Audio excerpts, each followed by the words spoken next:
Maharaj ki jai. Jai.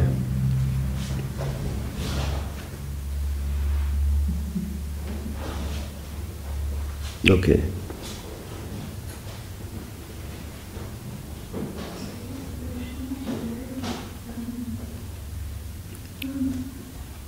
Okay, so it must be 24.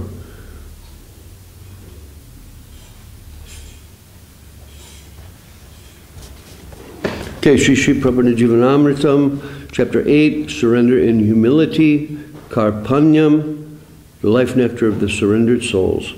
Okay, this is Srila Guru Maharaj's summary and introduction. A devotee in separation of Krishna helplessly draws the grace of the Lord of his life. Devotee in separation of Krishna helplessly draws the grace of the Lord of his life. Shri Krishna Virahe Asaha Yavat Svanata Kana Karshanam.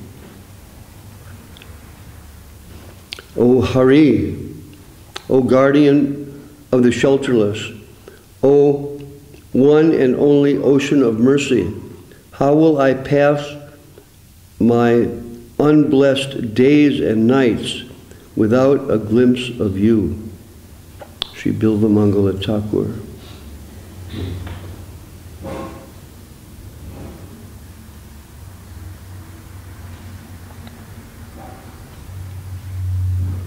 So the great devotee feeling helpless, and he feels, Bilvamangala Thakur says, it's not possible to pass a night without him, and Guru Maharaj, rather Srila Gurudev, tells us that he will get that grace. He draws the grace of the Lord of his life. Okay. 25. Guru Maharaj's introduction and summary. Like a maidservant, even Sri Radhika, the heroine of the son of King Nanda, humbly petitions the Lord in his separation.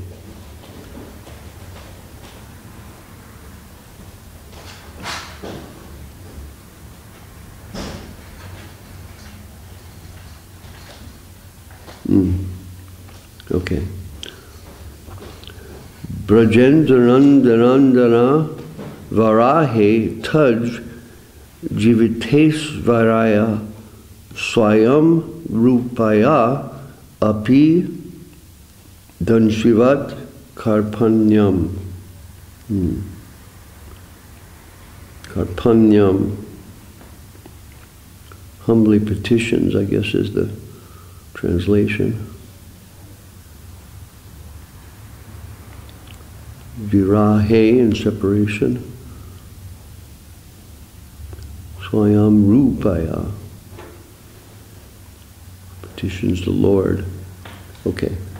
Then, from quote from Srimati Radharani, probably from, I'm not sure where.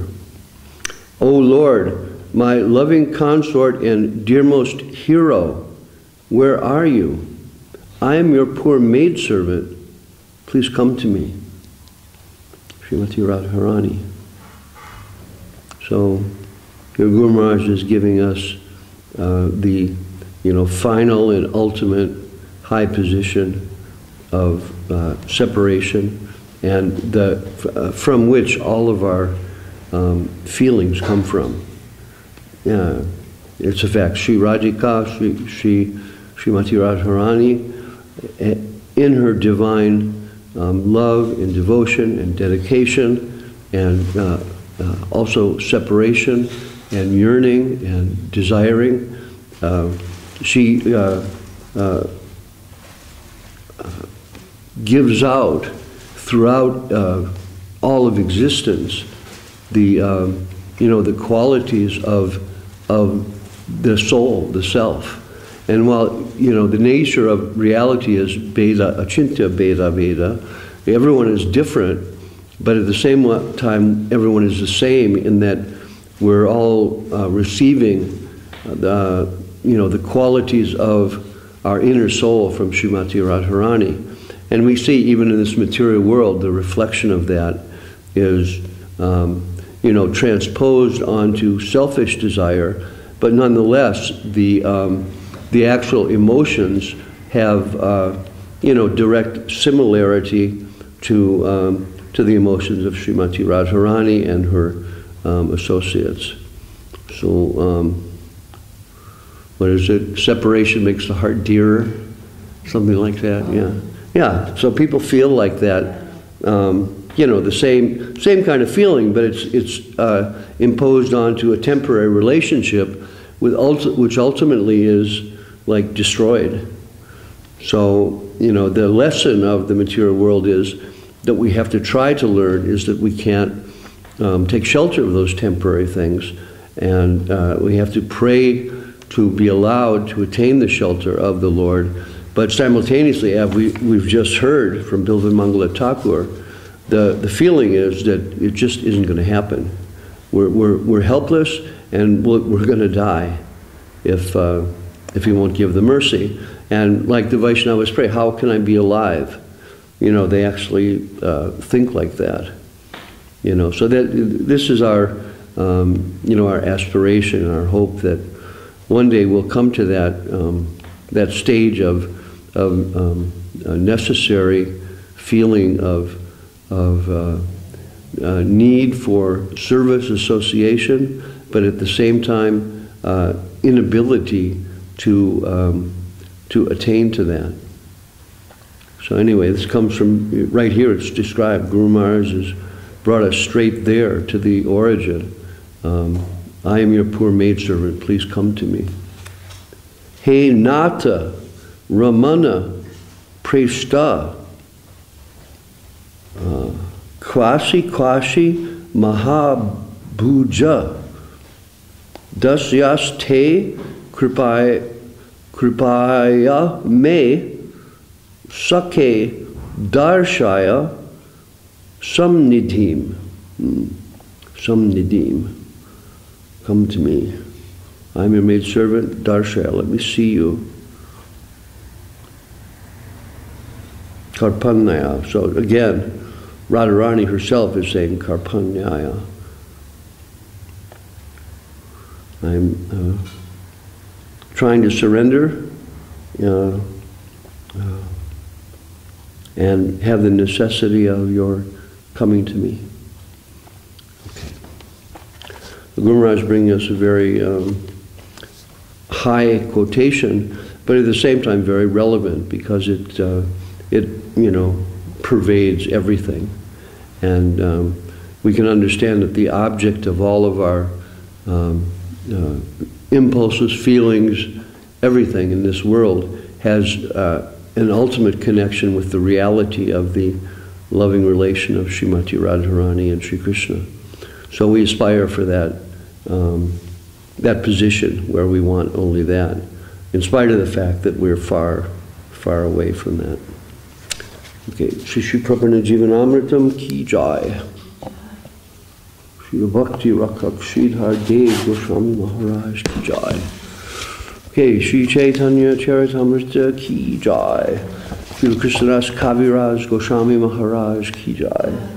Shri Lesi Bhaktivedanta Swami Maharaj Prabhupada ki jai. Shri Bhakti Rakak Sridhar Dev Goswami Maharaj ki jai.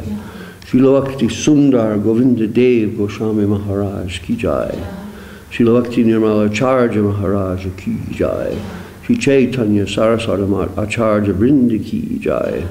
Shri Chaitanya Saraswati Mat Vaishnava Vrinda ki jai. Okay. Okay. So we've already read 130, we're on 131. It's talking about Tat Tong Asi, you are the same spiritual identity. And the Mayavadis, the followers of Shankaracharya,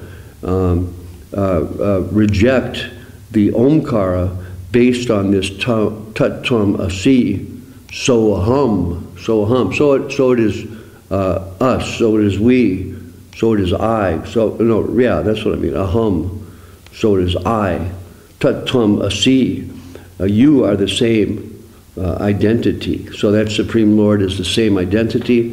And they think that means that we're all, ultimately Brahman, ultimately God.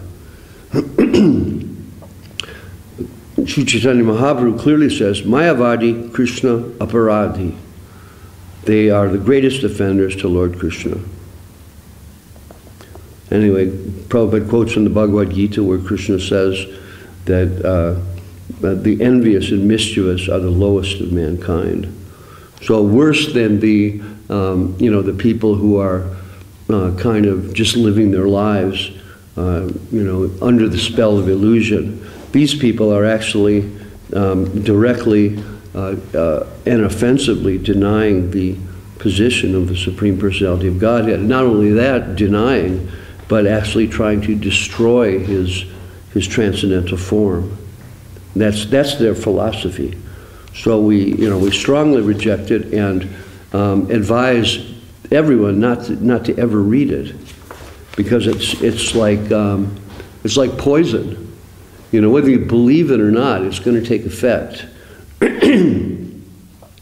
You may not know or understand that you're drinking poison, but it still has effect. Okay, text 131. Did I read the Bengali? Maybe not. Oh, we already did that. Okay.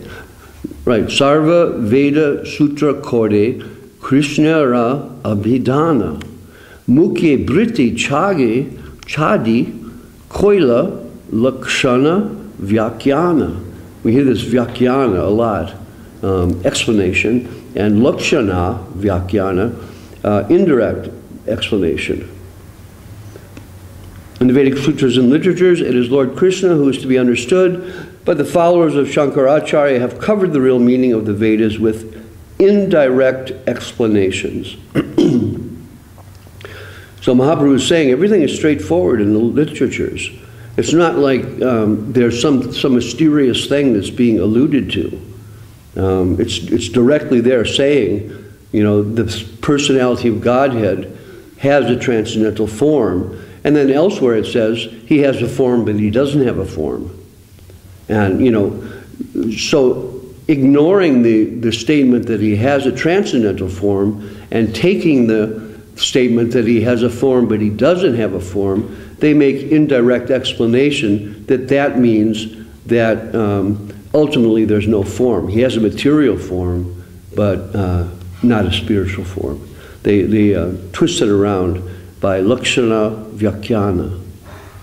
Okay, whereas the proper interpretation is Mukhya Britti, direct interpretation.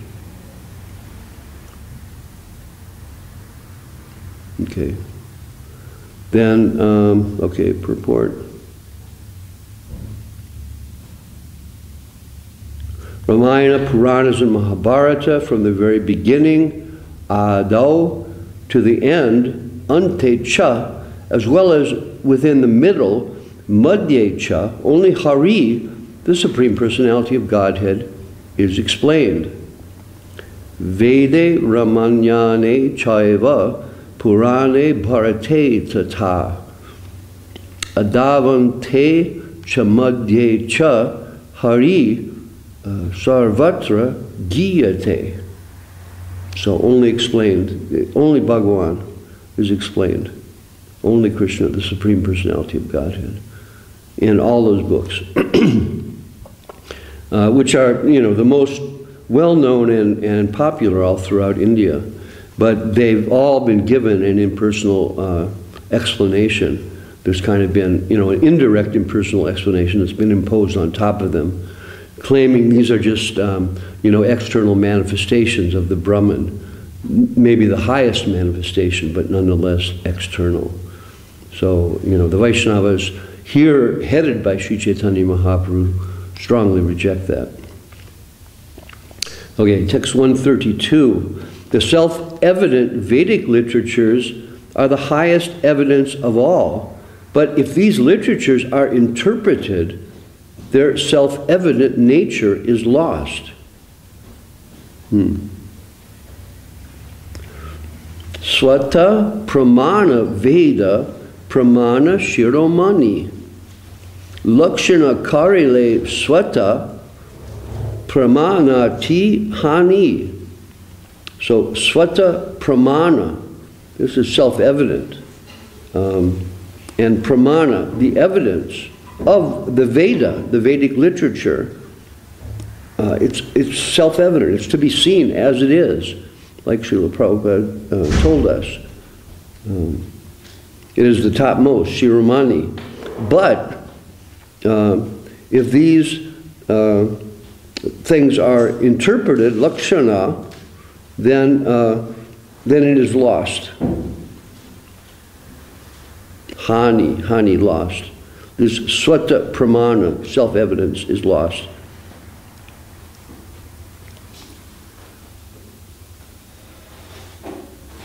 Prabhupada says, how can one bring the authority under his own control? That is by, interpreting the scriptures, saying, well, they say this, but it really means this.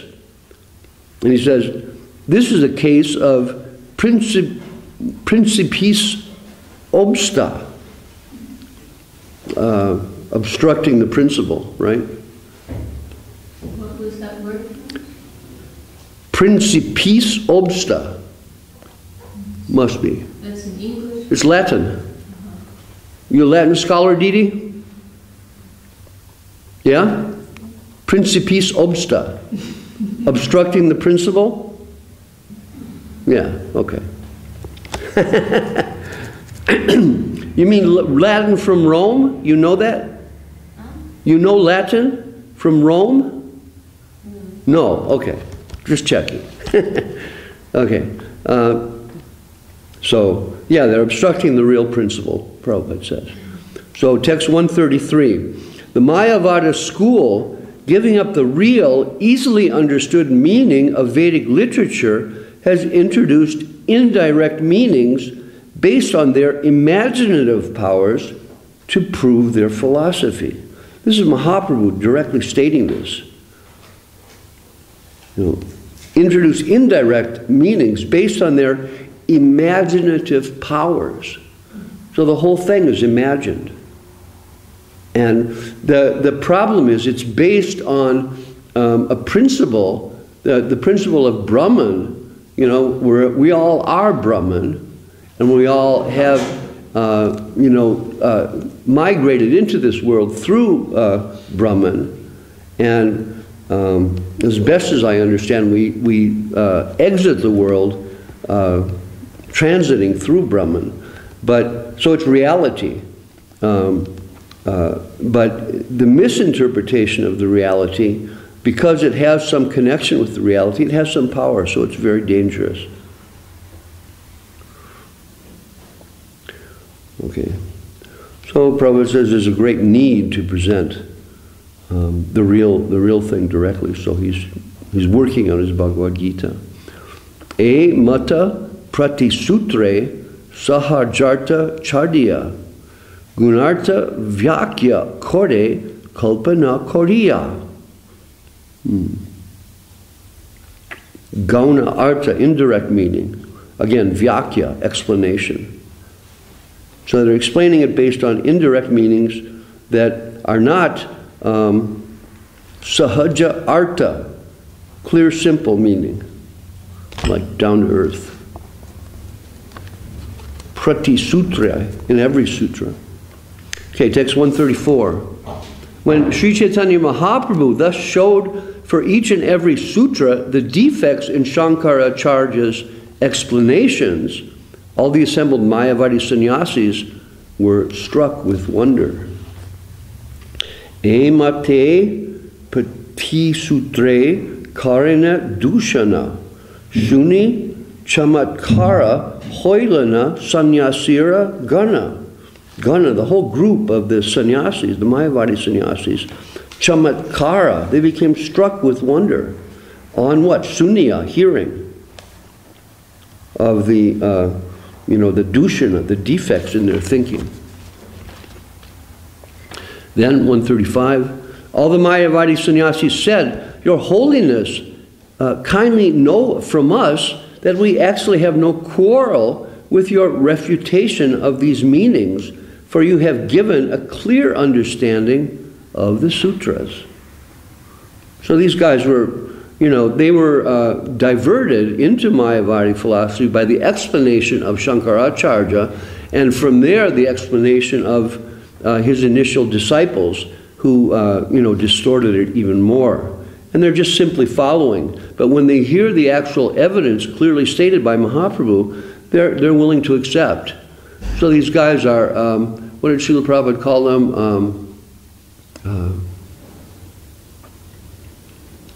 I forget. Honest bogies, honest something. They're honest in their pursuit. So when they hear something that's true, they accept it. So they're not just ordinary, heavily envious people, but they're those who have been kind of drawn into it. And this is the unfortunate thing, and the reason why we have to, clearly speak the philosophy of Mahaprabhu as we've received it from our gurus, to help those who may be diverted into, different, claims of indirect interpretations. There's always some indirect, well, he said this, but he really means this. I know. Some people, they think like that. Well, my guru said this, but I know he actually means this, so I'm going to do this. And it's, completely bogus according to what Mahaprabhu was saying. You don't do that. You listen. If your guru asks for a glass of water, you don't think, oh, he'd rather have milk, and bring him milk. You bring him water. You don't try to add on based on your own mental notions. Okay. So, Sakala Sannyasi Kahe Sunaha Sripada Tumiye Kandile Arta E Nahe Vivada. Vivada, Nahe Vivada, we don't have a quarrel with your arta, your meaning. And you have refuted Kandile. So please hear, Sunaha Sripad, Your Holiness. Okay, text 136. We know that all this word jugglery springs from the imagination of Shankaracharya, and yet because we belong to his sect, we accept it, although it does not satisfy us.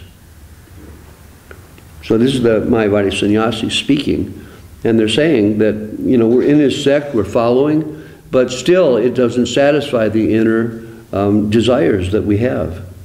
They're acknowledging what Mahaprabhu has been saying is that there is a soul that's eternal, and there is a soul that, desires love for Krishna. And without that, they're not, you're not satisfied. The Mayavadi philosophers and everybody else who's stuck in some, material conclusion, whether it's subtle or gross. So, Acharya Kalpita Arta Iha Sabre Jane Sampradaya Anurodhe Tabu Taha Mani. Sampradaya Anurodhe. For the sake of our Sampradaya, our party. But still we accept it, because that's what Shankaracharya said, the original Acharya. Even though it was Kalpita, imaginative. A Kalpita Arta, imaginative meaning. Then 137.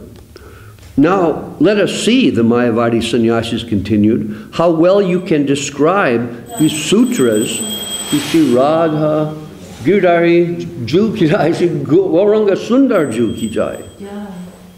Okay. Now let us see, the Mayavadi sannyasis continued, how well you can describe the sutras in terms of their direct meaning. Hearing this, Lord Chaitanya Mahaprabhu began his direct explanation of the Vedanta Sutra. Mukyartha Vyakyakara Deki Tomara Bala Mukyarte Lagala Prabhu Sutra Sakala. Okay. So in this way, he began explaining the Mukhya Artha, the direct meaning of the Sutra Sakala, all the sutras of the Vedanta. In terms of the Mukhya Artha, the direct meaning, it's said twice here. So the Mayavadi sannyasis are asking, please, show us this real meaning. We want to hear it. We want to know. Then, this is Mahaprabhu speaking. Brahman, who is greater than the greatest, is the Supreme Personality of Godhead. He is full of 6 opulences, and therefore he is the reservoir of ultimate truth and absolute knowledge. Brihad Vastu Brahma Kahe Sri Bhagavan Sad Vidhaisvarya Purna Paratattva Dham. So Paratattva Dham, he is the reservoir of the Paratattva, the absolute truth. This is Bhagavan, the Supreme Personality of Godhead, and he has Sat Vidha Aisvarya, 6 varieties of opulences, which are defined as, who knows them? Raise your hand. Beauty, knowledge, wealth, renunciation, power. One more. Power or strength. What do you say? Power or strength. Yes. Yeah, one or the other. And one more. He is like, he's greater than, famous, most yes. famous. Just like greater than Jimi Hendrix. Okay. So he has 6 opulences, and no one can match those 6 opulences. And these 6 opulences, in this world, we're all striving to attain, but, we're always falling short. There's always a flaw. There's always a problem with our attempts, even going up to the higher regions of existence, where, you get closer and closer to pure reality, but you're still in an illusion, and there's still problems. So, whether you have problems for 100 years or 100,000 years, it's still problems. So the devotees don't desire to go to those higher regions because they know it's going to be more of the same thing, only in a more attractive and drawn out situation. Paratattva Dham, the reservoir of the absolute truth. Text 139. In his original form, the Supreme Personality of Godhead is full of transcendental opulences, which are free from the contamination of the material world. It is to be understood that in all Vedic literature, the Supreme Personality of Godhead is the ultimate goal.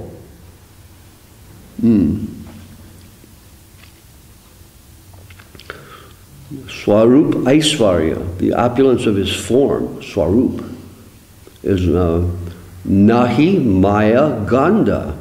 Not, Gandha means scent, so it doesn't have a scent of Maya. It's not, there's no contamination. And in the Vedas, he is called Bhagavan, who is the Sambandha, the goal. Prabhupada translates Sambandha as goal, the ultimate goal. So, Sambandha, band, connect, Sambandha, bring connection. Okay, 140. When we speak of the Supreme as impersonal, we deny his spiritual potencies. Logically, if you accept half of the truth, you cannot understand the whole. Tare nirvishesha kahi chit chakti namani ardha swarupa na manile purnata hoyahani. Okay. Okay, when we say nirvishesha, translate nirvishesha, no form, impersonal. Chit Shakti,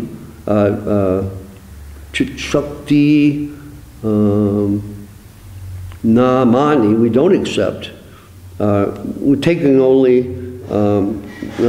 half of the Swarup, the form, the truth, Prabhupada translates. You cannot understand the Purnata, Hoya Hani. It becomes defective. Your understanding, Manile, accepting, becomes defective. So Prabhupada cites the Ishopanishad, Om Purnam Ala Purnamilam, where God is one. And that oneness means that the transcendental form that's described is part of the absolute truth, and not only part, but the Purnam, what is it? Purnasya Purnam Adaya Purnam Eva Vashishyate.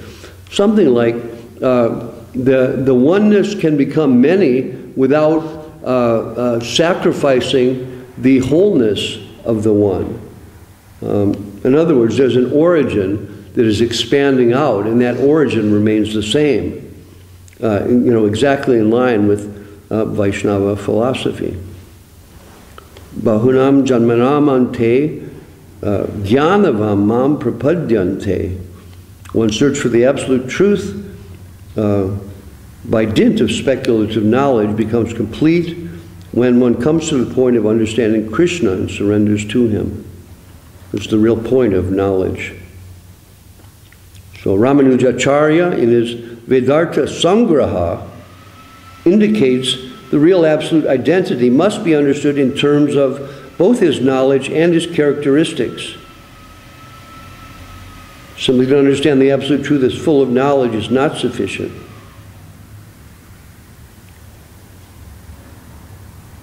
Sarva Gya Sarva Vit. He knows everything, but we learn also Parasya Shaktir Vividaiva Shruyate. That not only does he know everything, but he also acts accordingly by utilizing his different energies. So this conscious action cannot be understood by Mayavadi philosophy. So that's the defect Ramanujacharya is pointing out. Everybody follow that? Yeah. Follow? Okay. Follow. No? Ramanujacharya is pointing out a defect that Parasya Shaktir Vividaiva Shruyate. He knows everything, but he also acts accordingly, utilizing his different energies. So the Mayavadi philosophy just informs us of the consciousness of the Absolute, but does not give information of how the Absolute acts. So that sloka from the Vedic description indicates the Lord is acting, and the Mayavadi philosophy can't explain it. Okay. It is only by devotional service, beginning with hearing, that one can approach the Supreme Personality of Godhead. That is the only means to approach Him. Bhagavan prapihetu ye kari upaya. Shravanad bhakti Krishna praptira sahaya. Okay. Praptira, approaching, obtaining, coming towards Krishna. This is sahaya, it's the means. Bhakti, devotional service. And beginning with Shravana Adi, the beginning of devotion is hearing. And that's the only way that we can approach. Prapti Hetu, means by which he can be, Bhagavan Prapti Hetu, the means by which he can be approached. So Mahaprabhu has described Shravanam Kirtanam Vishnu Smaranam Parasevanam Archanam Vandanam Dasyam Sakyam Atmani Vedanam. This is listed in Bhagavatam, 7th canto, the 9 processes of devotion, and beginning with Shravana. So Prabhupada says even a child can begin the 9 processes by taking prasad, hearing the mantra. Like when our kids were in the womb, we used to every day sit there and chant Bhagavatam to the kids in the womb. And, it was, perhaps it gave them some relief, and but it also gave them some spiritual awareness of the reality of the whole existence that they're going to enter into. One day he actually gave that instruction to the science. Oh, really? I think was it after 7 months, or it was a particular, he was like after this many months, then read Bhagavatam of the child. Wow. I don't remember when we began, but it was something like that. It was Prabhupada's instruction also. But when Sudarshan was born, he was breached, and they wouldn't tell us whether he would live or die. He was in an incubator, and every day we would go there and chant for like 4 hours, Hare Krishna mantra, and I would say Gayatri 2 times into the incubator. And when I said Gayatri, he would like look up. The mantra, he would just kind of lay there. But when I said Gayatri, he would actually look up, but all the time. It was really amazing. But yeah, we were thinking, okay, Krishna, this is your child. It's obvious. You can take him or you can leave him. We'll try to do the best we can, and that's all we could do. So I think, in the beginning, Krishna showed that, these children are mine. They're not really yours. I'm giving you some temporary caretaking to do, and you better do it well. Otherwise, I can take them away at any time. Something like that. Okay, so then 142. By practicing the regulated devotional service under the direction of the spiritual master, certainly one awakens his dormant love of Godhead. This process is called abhideya. So this is Mahaprabhu. Se sarva vedera abhideya nama. Sadhana bhakti hoite haya premera udgama. Udgama, awakening the premera of love of God through sadhana bhakti, devotion, process of devotional service in practice, or abhideya nama, the process called abhideya, or devotional activities, Prabhupada says, the second stage of development. Say sarva videra. This is in all the Vedic evidence. Udgama, awakening of prema, of love of God.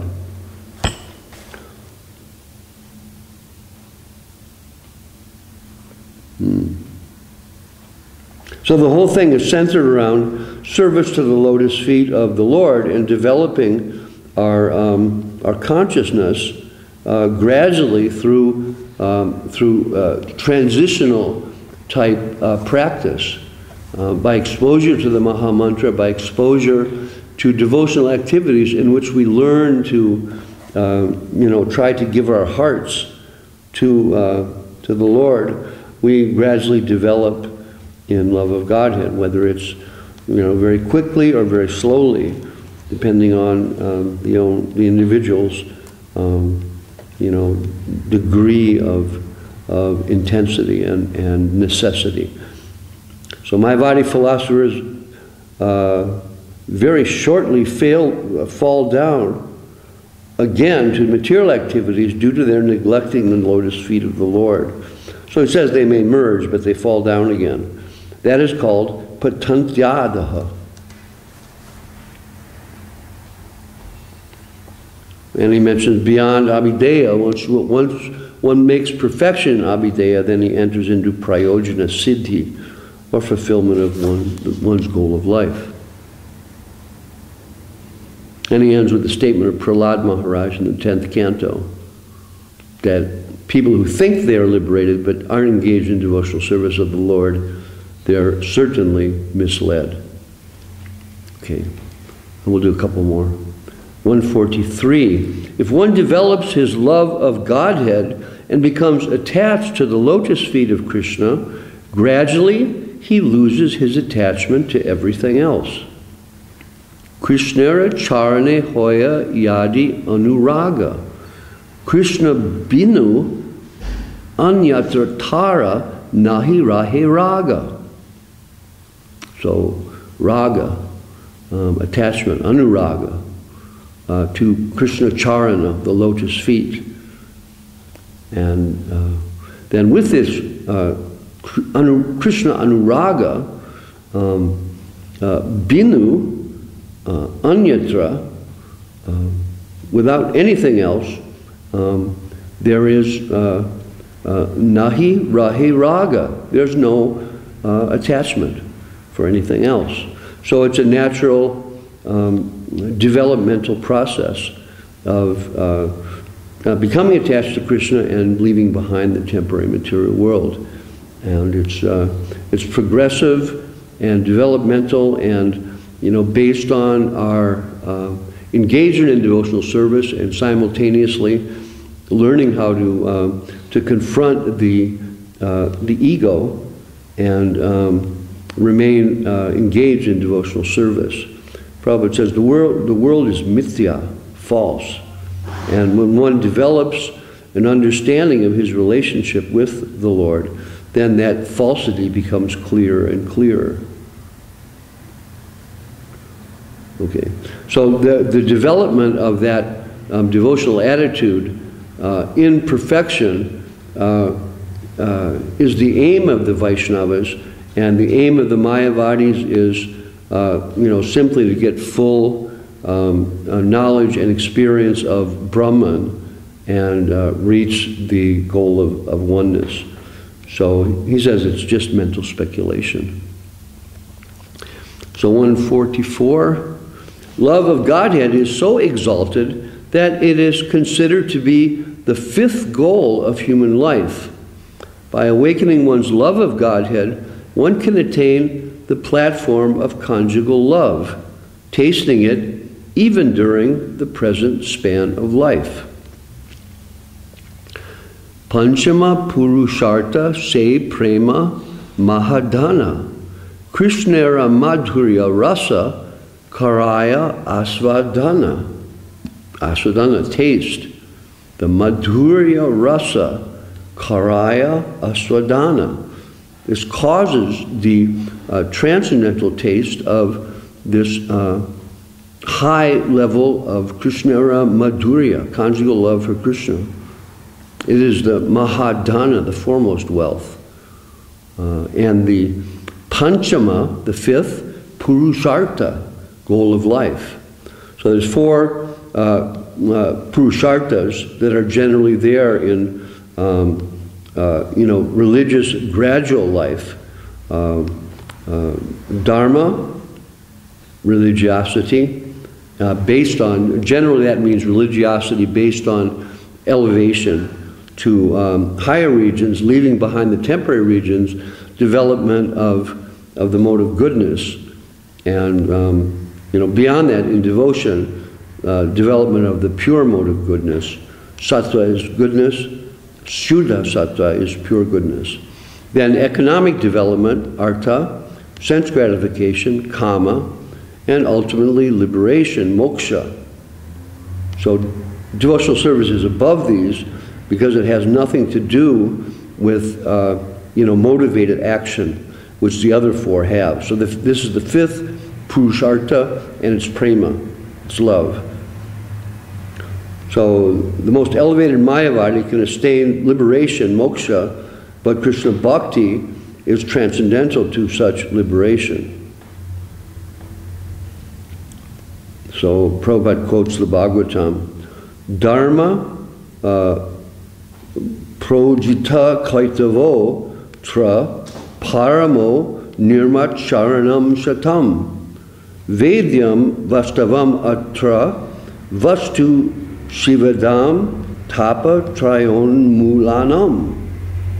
Completely rejecting all religions which are materially motivated, koitava, dharma, projihita koitavo, the Bhagavatam propounds the highest truth, which is understandable by the devotees who are pure in heart.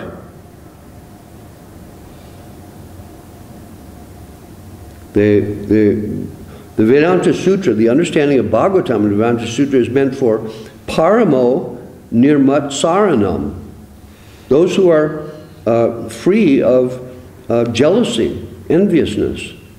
And envious comes from material consciousness, that you want something, you can't get it, and some other person can get it, so you're envious. You feel like, oh, how can he do that? And, you know, it's the feeling of you know, natural, material incompleteness, which is there in different degrees for everyone. But by development of, like, a mood of selflessness, that idea of jealousy of obtaining temporary objects becomes less and less, just automatically. It works like that. So much of these, you know, attainments of devotion that are spoken of just really develop automatically. And while sometimes it's good for us to, like, emulate the ideal as best we can understand, in reality, the real thing is by devotion everything occurs. So the primary occupation of the Mayavadis is to offend the Supreme Personality of Godhead by denying by denying his personal form. Since Mayavadis of all different descriptions are envious of Krishna, they have no scope to understand the meaning of Vedanta Sutra. So they're envious of Krishna ultimately because they will not accept the position of service. And Krishna has everything. They're not willing to accept that, so they push themselves to the highest pinnacle of, you know, material rejection of the Lord that is merging into the Brahman. And they, because of that, they don't understand Vedanta Sutra. They project indirect meanings and imagine a position in which they become supposedly superior to Krishna, which is really offensive. Okay, so, you know, this is relevant to us because all around us there are people who are accepting different degrees of this type of philosophy. You know, it's the whole New Age movement practically is like that. There's very little influence of personalism. You know, and if there is, they generally believe that, you know, bhakti, which is popular now, kirtan and all these things, is a means through which we, you know, develop our impersonal realization and ultimately leave it behind. But of course we know bhakti is the ultimate reality, and the idea is to develop purity in bhakti. So there's a big difference. So Kaviraj Goswami is repeating these statements of Mahaprabhu, that love of Krishna is far beyond the state of liberation, moksha. Okay, do one more. The Supreme Lord, who is greater than the greatest, becomes submissive to even a very insignificant devotee because of his devotional service. It is the beautiful and exalted nature of devotional service that the infinite Lord becomes submissive to the infinitesimal living entity because of it, that devotion. In reciprocal devotional activities with the Lord, the devotee actually enjoys the transcendental mellow quality of devotional service.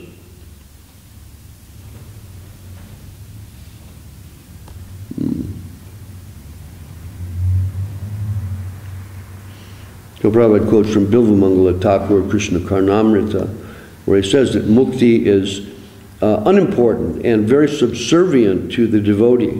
The devotee wants to serve, and ultimately he attains mukti and goes well beyond mukti in his in his devotional life in relation to the Lord, and begins a reciprocal exchange between the Lord and himself, or herself, the living entity, and it becomes the actual full reality of experience of the individual in reciprocal relation with the Lord.